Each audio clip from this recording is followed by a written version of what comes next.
I was told I might have cancer, but that wasn't the moment that broke me. The moment that broke me and was realizing I was completely alone, even though I was married. I went to every appointment by myself, the imaging, the biopsy, all of it.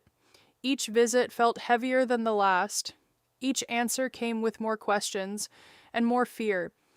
I tried to talk to him. I told him I was scared, that I didn't understand what was happening to my body, but every time the conversation ended before it even started. Short responses, no eye contact, no comfort, like my fear was just noise. The night before I got my results, I begged him to stay with me. I told him I was terrified, that I couldn't handle it alone, but he had plans, a DJ event with his friends, and somehow that mattered more.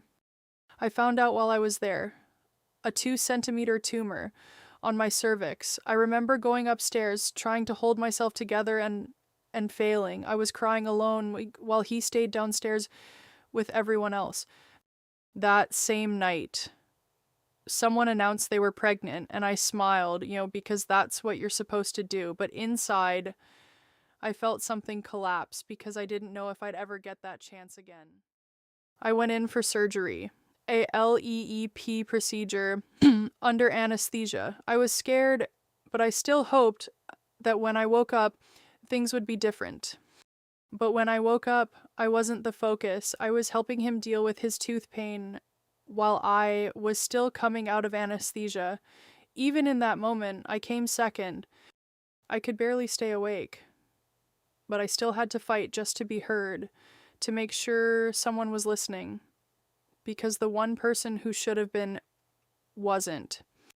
I came home from surgery and nothing changed. I was still the one doing everything, even when I was in pain, even when I could barely stand. I searched for things I needed, but they weren't there because no one had helped me. And when I finally tried to speak, it turned into something else, arguments about things that didn't matter. While I was trying to survive something that did. I wasn't asking for much, just one day of support, and I couldn't even have that. I thought cancer would be the hardest fight of my life, but it wasn't.